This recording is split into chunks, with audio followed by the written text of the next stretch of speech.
आहे की देवेंद्र फडणवीसांनी एकनाथ शिंदे आणि अजित पवार यांच्या बुडाखालचा अंधार बघत असताना स्वतःच्या मंत्र्याचं नागडेपण हे सुद्धा बघितलं पाहिजे। जो नागडा मंत्री आहे, जो नग्न आहे, ज्याने त्याची सगळी तो शारीरिकदृष्ट्या, मानसिकदृष्ट्या, त्याच्यानंतर नीतिमत्तेच्या दृष्टीने पूर्ण नागडा आहे जयकुमार गोरे, त्यांच्या नागडेपणावर मंत्रिपदाचं पांघरून घालण्याचं काम देवेंद्र फडणवीस करत आहेत। अशा नागड्या माणसाला देवेंद्र फडणवीस किती वाचवणार?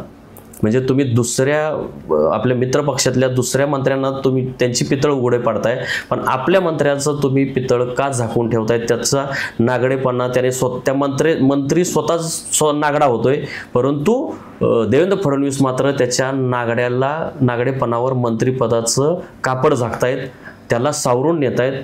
एवढंच नाही तर त्याच्या सगळ्या गुंडगिरीला, जसं धनंजय मुंडेंनी तिथल्या गुंडगिरीला प्रोत्साहन दिलं, तसं देवेंद्र फडणवीस मानखटाव असेल, फलटण असेल, अशा ठिकाणचे इव्हन ते राहुल कुल यांचा मतदारसंघ असेल, फलटणमधला ते जे रणजित नाईक निंबाळकर आहेत माजी खासदार, तर सगळे गुंडगिरी प्रचंड वाढलेली आहे। तर तिथं त्या गुंडगिरी वाढवण्यासाठी देवेंद्र फडणवीस हे मदत करते। जयकुमार गोरे यांनी एका महिलेला, एका माऊलीला, जी शिवाजी महाराजांच्या सरसेनापतीच्या घराण्यातली ती महिला आहे, अतिशय इज्जतदार महिला आहे, त्या महिलेची मी माहिती काढली त्या सातारमधून, तर तिथं म्हणजे तिची कुठे बिलकुल सुद्धा वाईट प्रतिमा नाही। त्या महिला चांगली महिला म्हणून त्यांना ओळखलं जातं, अतिशय कर्तृत्ववान महिला आहे। अशा महिलेला ह्या जयकुमार गोरेंनी नागडे फोटो पाठवलेले होते। जयकुमार गोरेचा चाहता मला देवेंद्र फडणवीसांच्या समोर मारतो, पोलीस स्टेशनमध्ये घालून तुला मारतो, तुला घरात घुसून मारतो, असं मला सरळ धमक्या देतोय। आणि त्या व्यक्तीला फोन करून, म्हणजे जयकुमार गोरेंचे जे कार्यकर्ते आहेत मानखटावमधले, ते फोन करून त्याला प्रोत्साहन देत आहेत की तुम्ही बरोबर बोलताय। तर ही जयकुमार गोरेंची ही संस्कृती आहे। धनंजय मुंडेंच्या ह्या वाल्मिक कराडांनी आणि त्या टोळक्याने जसं त्या संतोष देशमुखांना मारहाण केली, अन्य लोकांनाही त्यांनी मारहाण केलेली आहे, अन्य अशी प्रकरणं आहेत, तशी प्रकरणं किमान 50 प्रकरणं जयकुमार गोरे यांच्या मानखटावमध्ये सापडतील। त्यांनी 50 काय त्याच्यापेक्षा जास्त सापडतील की त्यांचे गुंड कार्यकर्ते, त्यांचे वाल्मिक कराड, म्हणजे जयकुमार गोरेंचे कोण वाल्मिक कराड आहेत, कोण गुंड आहेत, कुठल्या गावामध्ये, म्हणजे दहिवडी, मसवड, वडूज, मायनी। नमस्कार, लय भारीमध्ये आपल्या सगळ्यांचं स्वागत। आजच्या व्हिडिओमध्ये आपण चर्चा करणार आहोत, धनंजय मुंडे यांचा काल राजीनामा झाला आणि आपल्या लक्षात सगळ्यांच्या येत असेल की देवेंद्र फडणवीस यांनी अजितदादा पवार गटाला धक्का दिलेला आहे धनंजय मुंडेंच्या राजीनाम्याच्या माध्यमातून। आणि त्यापूर्वी ते एकनाथ शिंदेंच्या मागे तर अगदी हात धुवूनच लागलेले आहेत। एकनाथ शिंदेंच्या मंत्र्यांचे ते म्हणजे पितळ उघडं पाडत आहेत स्वतः देवेंद्र फडणवीस, त्यांना आडकाठी आणत आहेत, त्यांचं खच्चीकरण करत आहेत। अर्थात एकनाथ शिंदेही तेवढेच कारणीभूत आहेत, त्यांचे मंत्रीही तसेच आहेत। परंतु हे सगळं होत असताना देवेंद्र फडणवीस, अजित पवार आणि एकनाथ शिंदेंच्या मंत्र्यांना चाप लावण्याचं काम करतायत, परंतु स्वतःच्याच नागड्या मंत्र्याला मात्र ते पाठीशी घालतायत। तर याच संदर्भात आपण आजच्या व्हिडिओमध्ये चर्चा करणार आहोत। तर माझी आपणा सगळ्यांना विनंती आहे की तुम्ही आमचा लय भारी न्यूज हा आमचा चॅनल यूट्यूब, फेसबुक आणि इंस्टाग्रामला सबस्क्राईब करा, फॉलो करा, लाईक करा, आणि आमचे जर व्हिडिओ तुम्हाला चांगले वाटत असतील तर तुम्ही शेअरसुद्धा करा। तर आपण चर्चा करत आहोत की धनंजय मुंडेंच्या राजीनाम्याची आणि त्या अनुषंगाने सुरू असलेल्या राजकारणाची। तर धनंजय मुंडे यांचा काल राजीनामा देवेंद्र फडणवीस यांनी घेतला। म्हणजे चर्चा तर अशी आहे की त्यांनी असं सांगितलं धनंजय मुंडेंना, तुम्ही स्वतः राजीनामा देताय की मी तुमची हकालपट्टी करू, म्हणजे अशा पद्धतीने त्यांनी राजीनामा द्यायला लावला। आणि ते राजीनामा द्यायला लावणं संयुक्तच होतं, कारण ज्या पद्धतीने धनंजय मुंडे यांचे निकटवर्तीय वाल्मिक कराड यांनी आणि त्यांच्या टोळक्यांनी, गुंड टोळक्यांनी संतोष देशमुख यांची ज्या वाईट पद्धतीने हत्या केलेली आहे ते प्रकरणामुळे आपल्या महाराष्ट्राच्या संस्कृतीला काळिमा फासला गेलेला आहे आणि धनंजय मुंडे यांनीच असले गुंड, नतद्रष्ट, समाजकंटक लोकांना वाढवण्याचं काम केलं, त्याच्यामुळे त्यांचा राजीनामा घेतला गेला, याच्यात काहीही चुकीचं नाही. दुसरं की एकनाथ शिंदेंच्या विषयी मी बोलणार आहे. तर एकनाथ शिंदेचं काटं काढण्याचं काम सुद्धा देवेंद्र फडणवीस करत आहेत. एकनाथ शिंदेंनी मुख्यमंत्री असताना म्हणजे मागच्या टर्ममध्ये मुख्यमंत्री असताना त्यांनी जो काही भ्रष्टाचाराचं थैमान घातलेलं आहे, चुकीच्या पद्धतीने कामं केलेली आहेत एकनाथ शिंदे आणि त्यांच्या मंत्र्यांनी. मग त्याच्यामध्ये तानाजी सावंत असतील किंवा उदय सामंत असतील, तर अशा लोकांनी चुकीची कामं केलेली आहेत. स्वतः एकनाथ शिंदेंनी केलेली कामं असतील, म्हणजे त्या MMRDAचं भ्रष्टाचाराचं प्रकरण बाहेर आलेलं आहे. परदेशी कंपनीने तिथला भ्रष्टाचार MMRDAचा बाहेर काढला. त्याच्यानंतर तानाजी सावंतांचा आरोग्य खात्यातील भ्रष्टाचार असेल, त्यांनी काही टेंडर रद्द केलेली आहेत, तिथली चौकशी सुरू केलेली आहे. त्याच्यानंतर ST महामंडळातलेही त्यांनी काही निविदा रद्द केलेल्या आहेत. तर हे सगळं एकनाथ शिंदेंना ते शह देत आहेत आणि एकनाथ शिंदे आणि देवेंद्र फडणवीस यांच्यात शहाचं राजकारण सुरू आहे.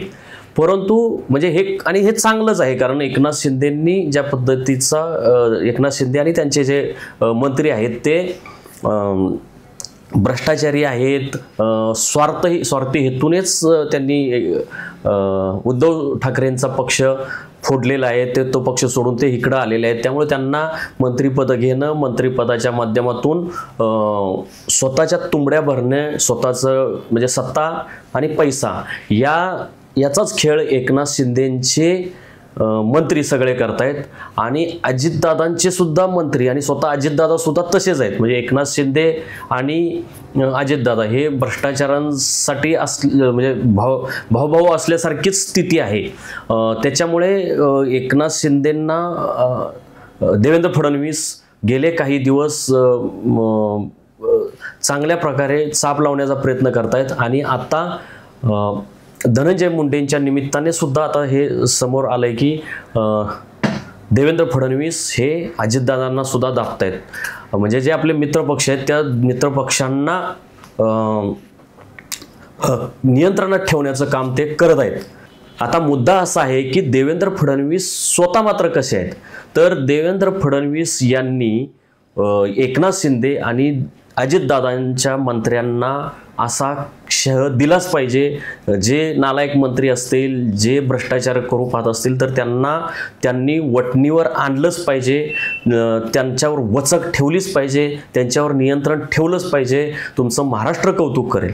परंतु असं करत असताना दुसऱ्याचं ठेवायचं म्हणजे दुसऱ्याचं ओपन करायचं आणि स्वतःचं जे नागडेपण आहे, स्वतःची जी सगळं नग्नता आहे ती मात्र लपवून ठेवायची.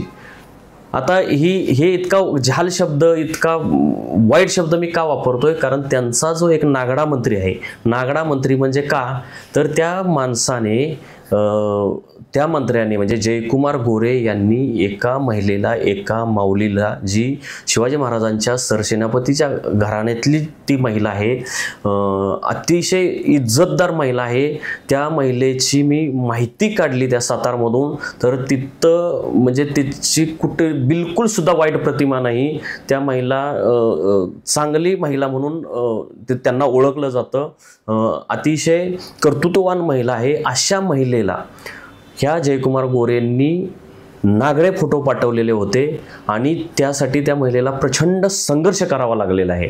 आणि अशा या माणसाला देवेंद्र फडणवीस यांनी मंत्री बनवलेलं आहे आणि त्यांना हे प्रकरण माहीत असणार आहे, कारण हे या प्रकरणामध्ये जयकुमार गोरे हे पूर्वी कसे होते हे देवेंद्र फडणवीसांना चांगलं माहीत आहे. आपल्याला माहीत असेल सगळ्यांना की धनंजय मुंडेंचे हे जे काही प्रकरण आहे वाल्मिक कराडचं, तर त्याच्यामध्ये आवादा कंपनी जी आहे त्या आवादा कंपनीकडून खंडणी मागितली गेली होती. म्हणून त्या खंडणी कोणी मागितली होती तर वाल्मिक कराडांनी 2 कोटी रुपयांची खंडणी मागितली होती आणि ती खंडणी त्या कंपनीने दिली नाही. म्हणून ती कंपनी बंद करायला निघालेले होते वाल्मिक कराड आणि त्यांचे गुंड. आणि ती कंपनी बंद होऊ नये, ती कंपनी चालू राहावी. त्या कंपनीच्या पवनचक्क्या ज्या मसाजोग या गावात होत्या तिथं ती पवनचक्की चालली पाहिजे, त्यामुळे लोकांना रोजगार मिळतो, असं संतोष देशमुख यांचा उद्देश होता. ते कंपनी ती बंद करू देत नव्हते, म्हणून संतोष देशमुखांचा मर्डर केला, त्यांची हत्या केली. तर ही जी आवादा कंपनी आहे, हेच आवादा कंपनीकडनं मान खटाव जो जयकुमार गोरे, मंत्री जयकुमार गोरे यांच्या मतदारसंघामध्ये पवनचक्की होती, त्याच आवादा कंपनीकडनं खंडणी मागितली गेली होती गोरे यांच्या कुटुंबातील लोकांनी. आणि त्यावरून त्यांच्या सख्या भावाला, जयकुमार गोरे यांचे जे सख्खे भाऊ आहेत शेखर गोरे, त्यांच्यावर मोखा लागला गेला होता. आणि तो मोखा लावला होता देवेंद्र फडणवीस यांनी. आणि त्यावेळी हा मोखा म्हणजे जी पहिली टर्म होती देवेंद्र फडणवीस यांची मुख्यमंत्री पदाच्या कार्यकाळातली, त्यावेळी त्यांनी शेखर गोरे यांच्यावर मोखा लावला होता. आणि तसाच मोखा त्यांनी जयकुमार गोरे यांच्यावर सुद्धा त्यांच्या गृह खात्याने लावायची तयारी केली होती. मला खात्रीलायक माहिती आहे अशी की त्यावेळी जयकुमार गोरे हे संदीप पाटील जे IPS ऑफिसर आहेत ते त्यावेळी सातारचे SP होते, पोलीस अधीक्षक होते, अक्षरशः त्यांच्या पाया पडले होते. म्हणजे हे मी तुम्हाला शब्दशः सांगतोय, म्हणजे याच्यात अतिशयोक्ती नाही. ते जयकुमार गोरे यांनी संदीप पाटील यांचे पाय धरले होते, त्यांच्यासमोर हात जोडले होते. साहेब, मी तुमच्या पाया पडतो, मी तसा नाही, म्हणजे मी शेखर गोरेसारखा नाही आणि माझ्यावर मोखा लावू नका, अशी त्यांनी विनंती केली होती. तर ही मला अतिशय खात्रीलायक माहिती आहे. तर जयकुमार गोरे ह्यांची त्या मानखटावमध्ये प्रचंड अशी गुंडगिरी आहे. ते यांनी धनंजय मुंडेंच्या ह्या वाल्मिक कराडांनी आणि त्या टोळक्याने जसं त्या संतोष देशमुखांना मारहाण केली, अन्य लोकांनाही त्यांनी मारहाण केलेली आहे, अन्य अशी प्रकरणं आहेत, तशी प्रकरणं किमान 50 प्रकरणं जयकुमार गोरे यांच्या मानखटावमध्ये सापडतील. त्यांनी 50 काय त्याच्यापेक्षा जास्त सापडतील की त्यांचे गुंड कार्यकर्ते, त्यांचे वाल्मिक कराड, म्हणजे जयकुमार गोरेंचे कोण वाल्मिक कराड आहेत, कोण गुंड आहेत, कुठल्या गावामध्ये, म्हणजे दहिवडी, मसवड, वडूज, मायनी, ही जी प्रमुख शहर आहेत, ह्या शहरातल्या सगळ्या गुंडांची, सगळ्या टवाळखोरांची, सगळ्या ठेकेदारांची, सगळ्या वाळू माफियांची मी नावानिशी एक स्वतंत्र व्हिडिओ तयार करणार आहे. त्याच्यामध्ये जयकुमार गोरे यांनी पाळलेले वाल्मिक कराड असतील, सुदर्शन घुले असतील, तर हे जे सगळे असे जे लोक आहेत ह्यांची नावानिशी मी माहिती देणार आहे. त्याच्याबाबतचा व्हिडिओ मी नंतर प्रसिद्ध करेन. तर अशा प्रकारची सगळी गुंडगिरी आहे. धनंजय मुंडेंच्या मतदारसंघामध्ये जसं तिथलं प्रशासन धनंजय मुंडेसाठी काम करतं, तसंच किंवा त्याच्यापेक्षाही वाईट पद्धतीने जयकुमार गोरे यांच्या मतदारसंघात, जयकुमार गोरे यांच्या सातारा जिल्ह्यात अख्खं प्रशासन हे जयकुमार गोरे यांच्यासाठीच काम करतं.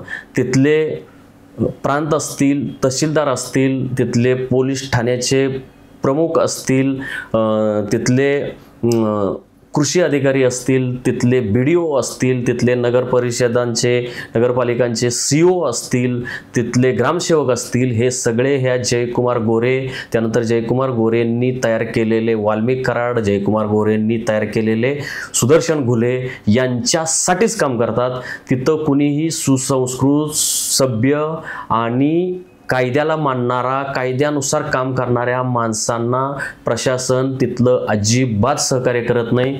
एवढंच नाही तर यापूर्वी त्या ठिकाणी चांगले अधिकारी येऊन गेलेले आहेत तिथं. म्हणजे मुल्ला नावाचे एक प्रांत होते, त्याच्यानंतर एक दादासाहेब कांबळे, सुरेखा माने, हे फार चांगले तिथले प्रांत तहसीलदार लोक होती. त्या लोकांना ह्या जयकुमार गोरेने प्रचंड त्रास दिला आणि तिथून घालवलं आणि जे आता त्यांचे तळवे चाटतील अशा पद्धतीचे सगळे अधिकारी तिथं आणलेले आहेत.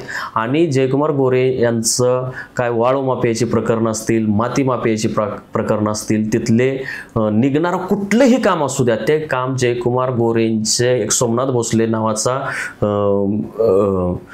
वाल्मिक कराड जयकुमार गोरेंचा वाल्मिक कराड कोण असं जर विचारलं तर सोमनाथ भोसले, अरुण गोरे, तर ही नावं समोर येतील. तर याविषयी मी नंतर सांगणारच आहे. तर हे लोक तिथल्या सगळी कामं स्वतःच्या ताब्यात ठेवतात. म्हणजे सरकारचं कुठलंही डिपार्टमेंट असू द्या, त्या परिसरामध्ये निघणारी सगळी कामं सोमनाथ भोसले ठरवतात, त्याचे कमिशन घेतात, त्याची टक्केवारी घेतात आणि हे सगळं तिथं धूमधडाक्यात सुरू आहे. सोमनाथ भोसले यांच्या एका सख्या भावाने तिथल्या एका सामान्य नागरिकाला पाय मोडेपर्यंत मारलं होतं. म्हणजे जसं आता संतोष देशमुखांना वाल्मिक कराड आणि त्यांच्या टोळक्यांनी मारहाण केली होती, तशाच पद्धतीने सोमनाथ भोसलेच्या भावाने एका व्यक्तीला म्हणजे त्याचा पाय मोडला, इतका त्याला मारला होता. तिथं थोडंसे मान खटावमध्ये संस्कृती अशी आहे की म्हणजे जरी नेता म्हणजे जयकुमार गोरे हा माणूस नालायक गुंड असला तरी लोक थोडीशी चांगले आहेत.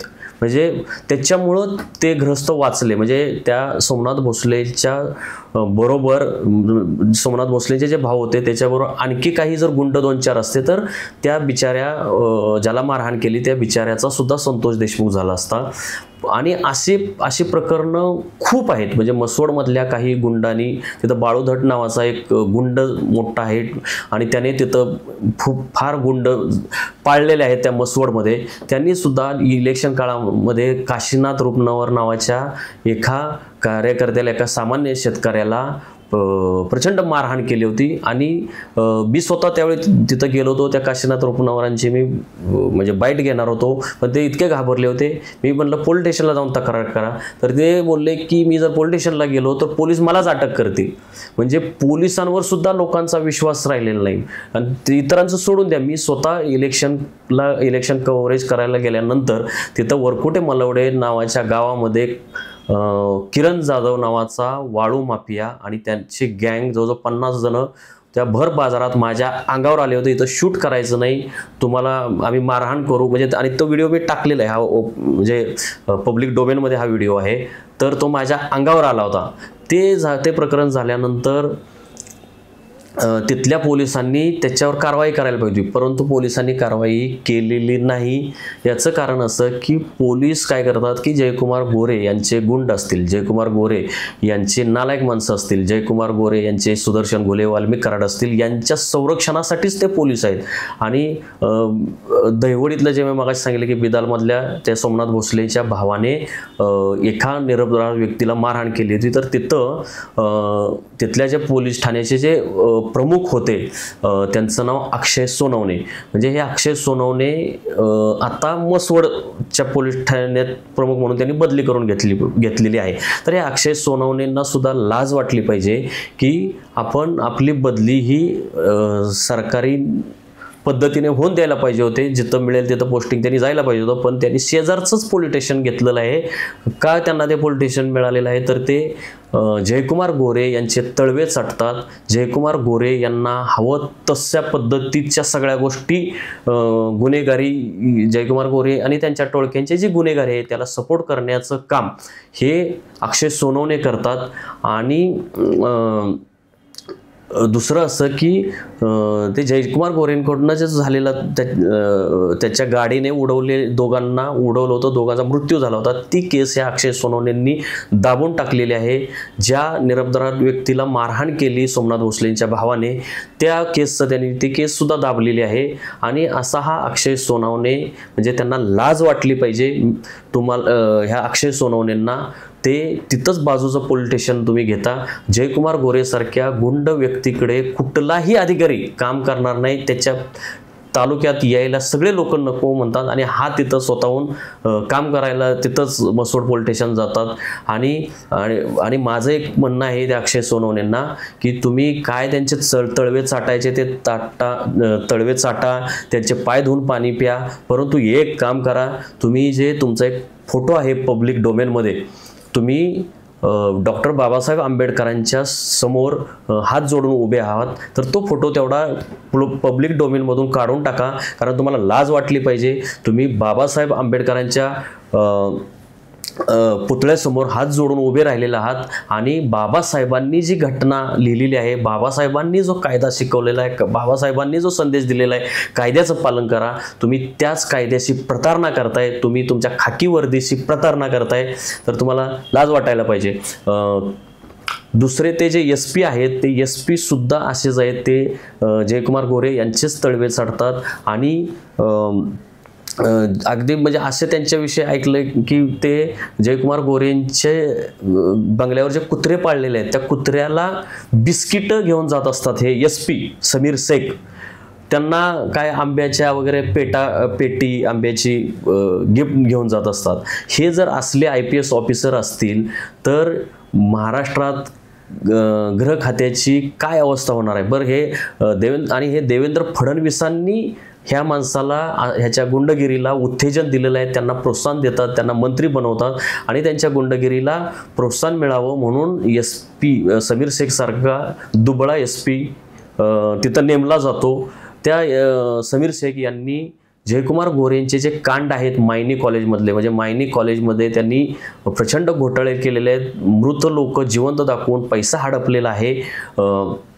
त्याच्यावर मुंबई उच्च न्यायालयाने ताशेरे ओढलेले आहेत की यांच्यावर गुन्हे दाखल करा ह्या ट्रस्टवर, जयकुमार गोरे अध्यक्ष असलेल्या ट्रस्टवर.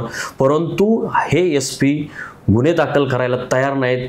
उच्च न्यायालयाने ताशेरे ओढलेले आहेत, म्हणजे सातारा पोलिसांची पार आबरू काढलेली आहे. तरीसुद्धा हे समीर शेख हे जयकुमार गोरेंना पाठीशी घालतायत. का घालतायत तर देवेंद्र फडणवीस सांगतात म्हणून.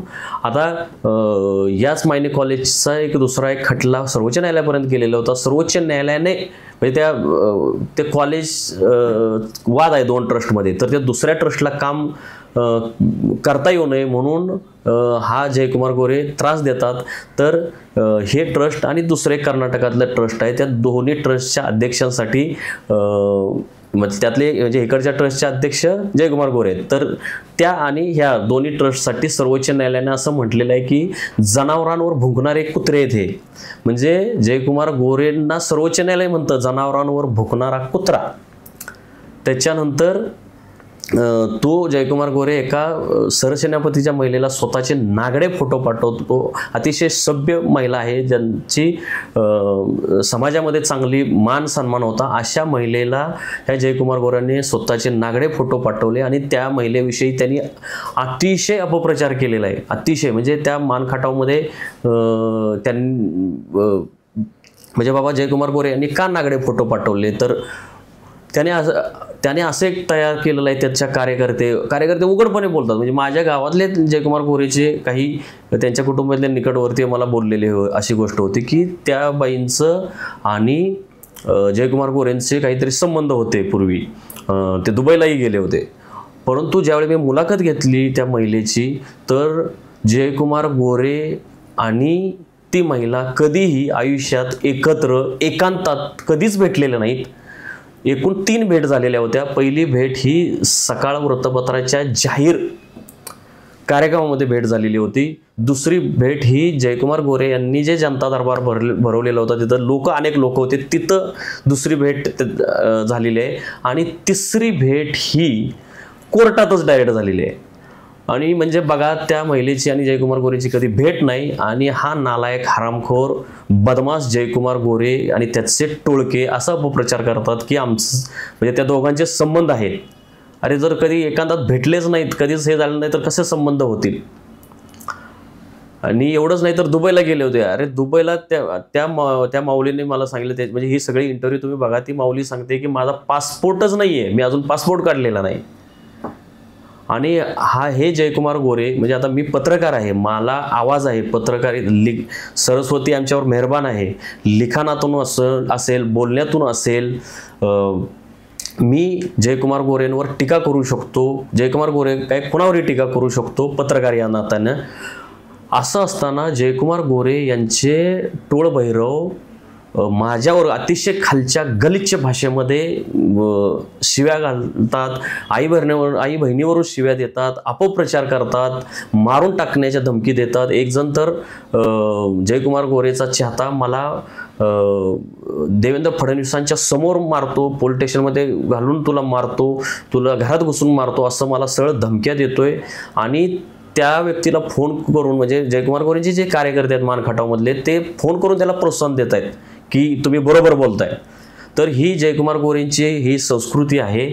आणि विचार करा, जर माझ्यासारख्या माणसाला, माझ्यासारख्या पत्रकाराला, जे मुंबईत मी अतिशय सुरक्षित ठिकाणी आहे, माझ्या कार्यालयापासून मुंबई उच्च न्यायालय 5 मिनिटाच्या अंतरावर आहे, माझ्या कार्यालयापासून महाराष्ट्र पोलीस मुख्यालय 10 मिनिटाच्या अंतरावर आहे, माझ्या या कार्यालयापासून मुंबई पोलीस आयुक्तालय 10 मिनिटाच्या अंतरावर आहे, अशा सुरक्षित ठिकाणी मी आहे, तरी सुद्धा मला धमक्या देत आहेत.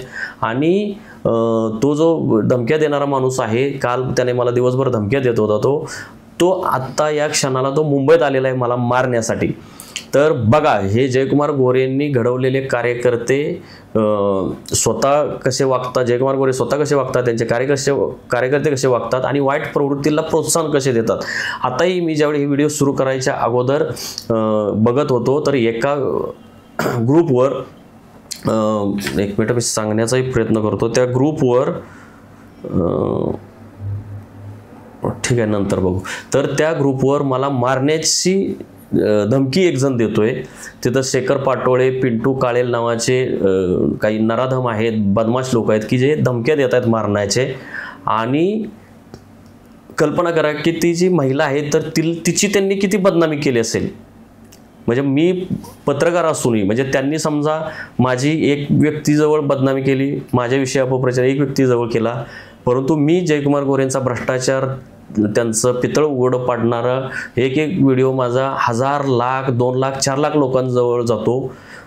तर ते माझी एवढी बदनामी करतात, मला घाबरत नाही. तर मग त्या महिलेला तर आवाज नसतो. अशा केसेसमध्ये महिलांना बोलता येत नाही. कायद्याचे काही नियम आहेत, कायद्याचे काही संकेत आहेत. महिलांना त्यांची आबरू असते, महिलांना त्यांची इज्जत असते. आणि अशा केसमध्ये पुरुष कितीही नालायक वागला तरी लोकांना वाटतं त्या बाईचंच काहीतरी चुकलं असेल. आणि या केसमध्ये सुद्धा त्या चांगल्या महिलेची बदनामी केलेली आहे. जी महिला सामाजिक क्षेत्रात चांगलं काम करत होते, जी महिला स्किल एज्युकेशन क्षेत्रात चांगलं काम करत होते, ह्याच्यामुळे ह्याने बदनामी केल्यामुळे ह्याने नाव उघड करायचं नसतं अशा महिलेचं, ह्याने नाव उघड केलं. नाव उघड व्हावं म्हणून त्यांनी खोटी खंडणीची केस टाकली आणि नाव उघड केलं त्या महिलेचं. त्यांची बातम्या छापून आणल्या आणि ते नातेवाईकांकडे सुद्धा त्या महिलेला जाता येत नाही की ज्या महिलेचा आणि ह्यांचा काय दुरान्वयी संबंध नाही. उलट ह्यानेच स्वतःचे नागडे फोटो त्या महिलेला पाठवलेले आहेत, मारायच्या धमक्या दिलेल्या आहेत त्यांना. त्याच्यानंतर तिला प्रचंड त्रास दिलेला आहे. आणि ती महिला आत्ता म्हणजे त्यांना कदाचित आता बळ मिळाले असेल की बाबा अन्य लोक आवाज उठवत आहेत, तुषार खरासारखा माणूस आवाज उठवतो तर मी आवाज उठवलं पाहिजे म्हणून त्या महिला पहिल्यांदा आमच्या मीडियाला त्यांनी, लय भारी मीडियाला त्यांनी मुलाखत दिली माझी. तर सगळ्यांना विनंती की ती मुलाखत तुम्ही ऐकावी. तर अशा प्रकारे वाईट प्रवृत्तीच्या माणसाला देवेंद्र फडणवीस जयकुमार गोरेला पाठीशी घालत आहेत. तर माझं म्हणणं आहे की देवेंद्र फडणवीसांनी एकनाथ शिंदे आणि अजित पवार यांच्या बुडाखालचा अंधार बघत असताना स्वतःच्या मंत्र्याचं नागडेपण हे सुद्धा बघितलं पाहिजे. जो नागडा मंत्री आहे, जो नग्न आहे, ज्याने त्याची सगळी तो शारीरिकदृष्ट्या, मानसिकदृष्ट्या, त्याच्यानंतर नीतिमत्तेच्या दृष्टीने पूर्ण नागडा आहे जयकुमार गोरे. त्यांच्या नागडेपणावर मंत्रिपदाचं पांघरून घालण्याचं काम देवेंद्र फडणवीस करत आहेत. अशा नागड्या माणसाला देवेंद्र फडणवीस किती वाचवणार? म्हणजे तुम्ही दुसऱ्या आपल्या मित्रपक्षातल्या दुसऱ्या मंत्र्यांना तुम्ही त्यांची पितळ उघडे पाडताय, पण आपल्या मंत्र्याचं तुम्ही पितळ का झाकून ठेवताय? त्याचा नागडेपणा त्याने त्या मंत्री स्वतःच नागडा होतोय, परंतु देवेंद्र फडणवीस मात्र त्याच्या नागडेपणावर मंत्रिपदाचं कापड झाकतायत, त्याला सावरून नेत आहेत. एवढंच नाही तर त्याच्या सगळ्या गुंडगिरीला, जसं धनंजय मुंडेंनी तिथल्या गुंडगिरीला प्रोत्साहन दिलं, तसं देवेंद्र फडणवीस मान खटाव असेल, फलटण असेल, अशा ठिकाणचे इव्हन ते राहुल कुल यांचा मतदारसंघ असेल, फलटणमधला ते जे रणजित नाईक निंबाळकर आहेत माजी खासदार, इथं सगळे गुंडगिरी प्रचंड वाढलेली आहे. तर तिथं त्या गुंडगिरी वाढवण्यासाठी देवेंद्र फडणवीस हे मदत करतात. सोलापूर जिल्ह्यात गुंडगिरी वाढते, तिथंही देवेंद्र फडणवीस मदत करतात. तर देवेंद्र फडणवीसांनी पहिल्यांदा दुसऱ्याच म्हणजे धनंजय मुंडेंवर बोट दाखवत असताना स्वतः सुद्धा धनंजय मुंडेंनी एका बीडमधल्या ठराविक भागामध्येच ही गुंडगिरी पोचली. पण तुम्ही अख्ख्या महाराष्ट्रात तुम्ही तुमचं राजकारण चालावं, विरोधकांचं नामोनिशाण मिटावं म्हणून ह्या अशा गुंडगिरींना तुम्ही प्रोत्साहन देत आहात. तर तुमच्या गुंडगिरीवर कुणी बोलायचं? म्हणजे आता आम्ही बोललो तर तुम्ही आमच्याही पाठीमागे काय इडापिडा काहीतरी लावणार का? पोलीस खात्याचा गैरवापर करणार का? आता मला ज्या गुंडाचा फोन आलाय तो मला म्हणतो की देवेंद्र फडणवीस यांच्या समोर तुला मारेन. म्हणजे गुंड, नतद्रष्ट, बदमाश लोकांना असं वाटतंय की देवेंद्र फडणवीस आपले नेते आहेत, देवेंद्र फडणवीस हाच आपला आधार आहे, असं कोणाला वाटतंय? नालायक बदफैली लोकांना वाटतंय. हे देवेंद्र फडणवीसांच्या गृह खात्याचं, त्यांच्या कार्यपद्धतीचं अपयश आहे.